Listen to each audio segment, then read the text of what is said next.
E então, gente, como a gente estava discutindo as técnicas para desenvolver alternativas, né? Eu citei para vocês o brainstorming, que é a tempestade de ideias, que pode trazer inúmeras alternativas para uma situação, seja ela um problema ou uma oportunidade, como a gente já viu anteriormente. E o conflito construtivo, né? Que é uma discussão aberta, né? Onde também busca se refletir sobre ideias para determinadas alternativas. E deve-se evitar o conflito afetivo porque ele não agrega. Uma briga, por exemplo, entre as pessoas, a agressão física não agrega em nada, ou até mesmo agressão verbal. E aí a gente precisa avaliar essas alternativas que foram geradas por alguma dessas técnicas, seja o brainstorming ou seja o conflito construtivo, né?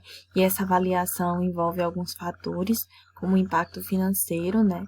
Essa alternativa, ela é mais barata, ela é mais cara para a organização, vale a pena o benefício que ela vai gerar, né? Com esse impacto financeiro, quais os ativos intangíveis que estão envolvidos nesse elemento, ou seja, é uma alternativa que vai exigir mais das pessoas, vai exigir mais dedicação das pessoas ou é algo mais programado, algo mais estruturado de se colocar em prática? Qual o tempo que isso vai demandar e quanto de tempo vai tomar do trabalho das pessoas, por exemplo, desenvolver essa alternativa? Quais são os recursos, sejam eles financeiros, materiais, ou até as pessoas que vão ser utilizadas para isso, né, que seriam os talentos, e qual o risco, né? Essa questão do risco é bem importante a gente analisar, porque às vezes um projeto que envolve mais risco, ele tem uma chance maior de trazer um benefício potencial para a organização. Mas às vezes, se der errado essa alternativa, pode ser um prejuízo muito grande também para a organização, certo?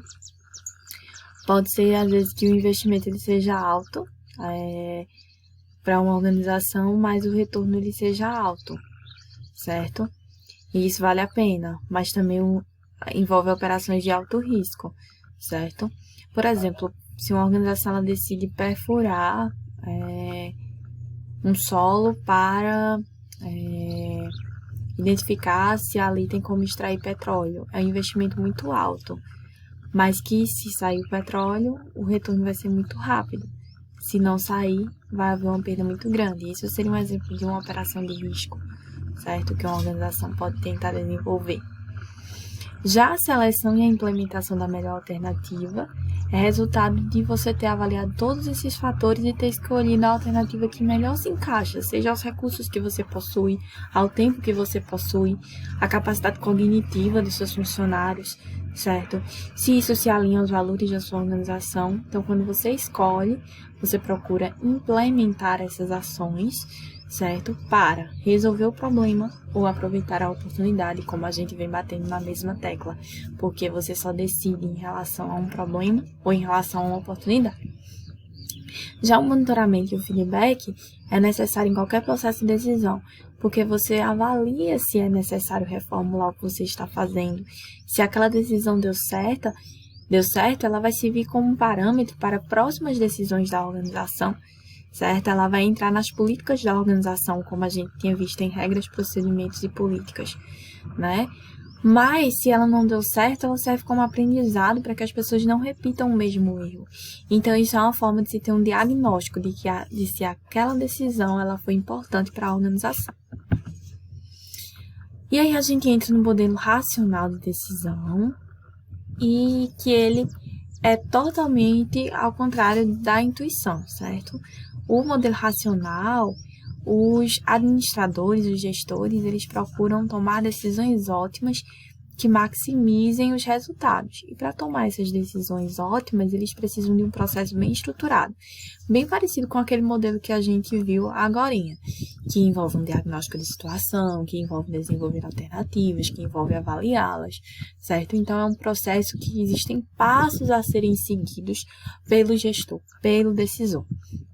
Então, a primeira dessa situação é que ela precisa estar bem definida. Você precisa saber exatamente qual o problema com que você está lidando e você precisa saber também se isso é uma oportunidade, se você está buscando aproveitar uma oportunidade. Você definiu a situação, você já sabe que você precisa direcionar os esforços para aquela determinada situação. As metas e os objetivos, eles também são claros e conhecidos. você avaliou bem a situação e você definiu o que você quer alcançar. E é importante aqui, quando a gente está tratando de metas e objetivos, diferenciar o que seriam metas e objetivos. Metas, elas têm mais uma função de meio, e elas têm um prazo definido para acontecerem, elas são mais simples de serem alcançadas. Enquanto os objetivos, eles são possíveis de ser alcançados porque várias metas foram desenvolvidas em relação àquele objetivo. Então, as metas, elas são maiores do que os objetivos e envolvem menor quantidade de tempo necessária, mas que são passos importantíssimos para que os objetivos sejam alcançados. Se não ficou muito claro esse ponto, a gente pode discutir lá no chat sobre isso.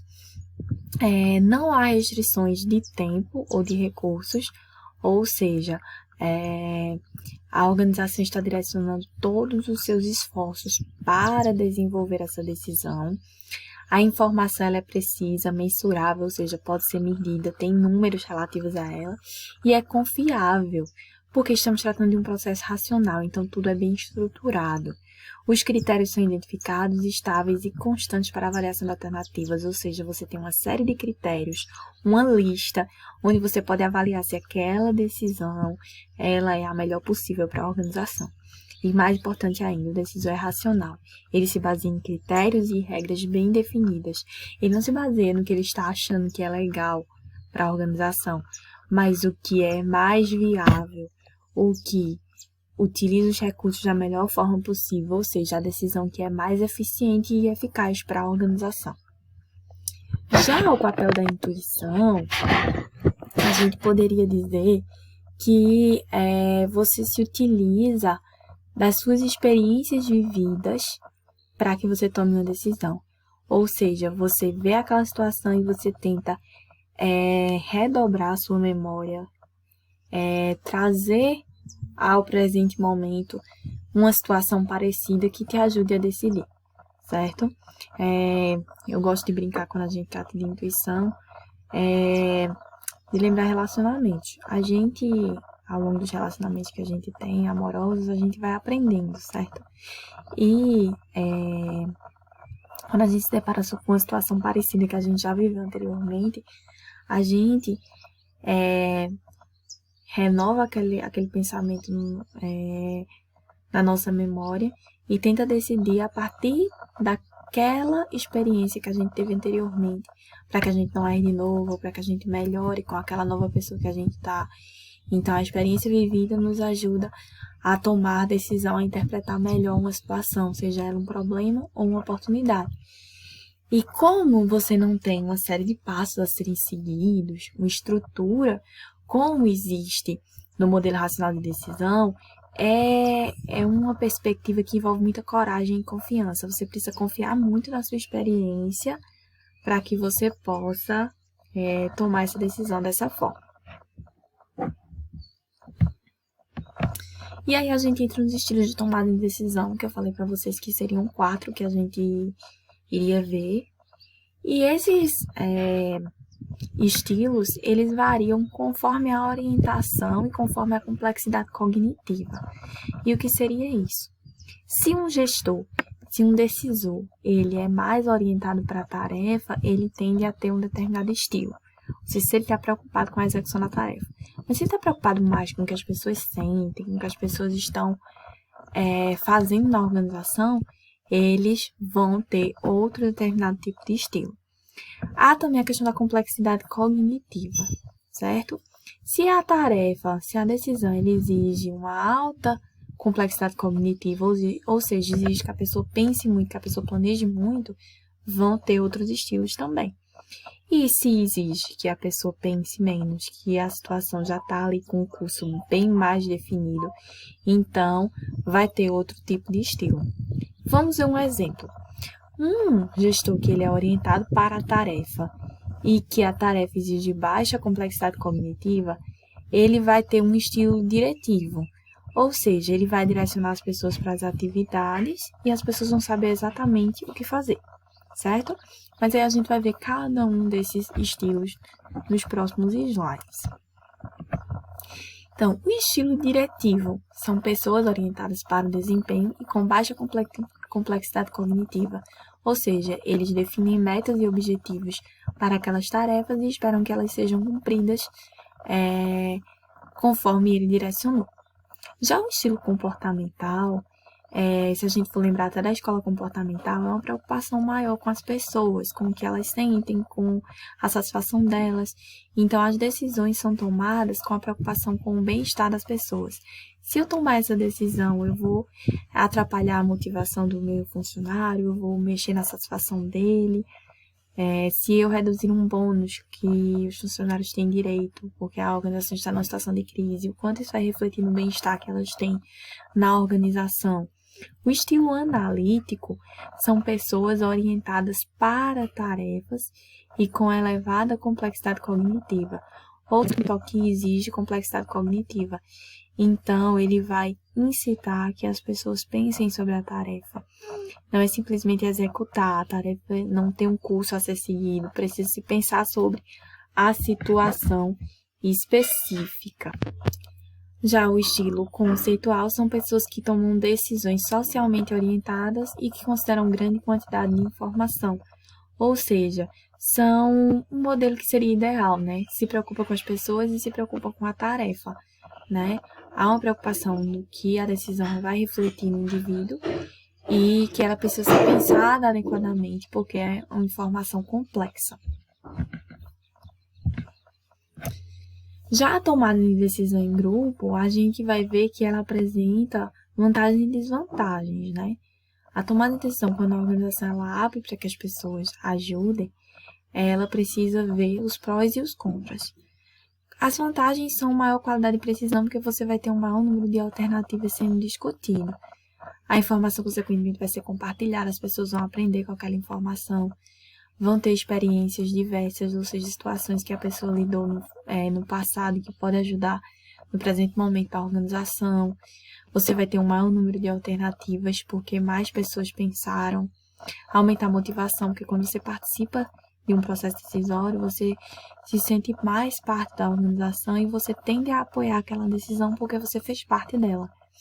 Consequentemente, você aceita mais e legitima porque você é parte desse processo.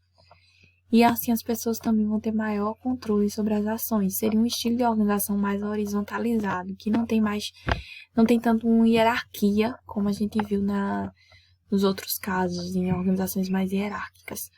As desvantagens é que é um processo mais demorado, porque você vai ter que ouvir as pessoas, vai ter que discutir aquelas alternativas. Pode consumir mais recursos, porque as pessoas vão estar ali preocupadas com a decisão, ao invés de estarem executando as tarefas. Pode haver um impasse prolongado, ou seja, as pessoas não chegam a um consenso. Já que dá esse impasse, as pessoas podem tentar pressionar para que a decisão seja tomada rapidamente, porque estão se gastando recursos naquela decisão. Há uma tendência para decisões menos criativas e ousadas, porque tem que parar em algum momento, tem que tomar a decisão. E às vezes as pessoas tendem a se conformar com o que o grupo está decidindo e terem medo de demonstrarem suas ideias. Por isso que se prioriza o consenso. Quando as pessoas estão em grupo, elas tendem a priorizar o que a maioria quer. Então, algumas ideias podem deixar de aparecer. E diluição de responsabilidade quanto aos resultados da decisão, né? Quando você coloca isso, você impede de saber quem tomou aquela decisão. Quando é em grupo, as responsabilidades são diluídas. Então, se der algo errado, quem é que vai pagar por aquela decisão errada? E aí a gente entra no último modelo, que é o modelo de Vroom-Jago, que a gente vai discutir no último vídeo dessa aula, na parte 3, porque ele tem alguns detalhes que precisam ser melhor explorados.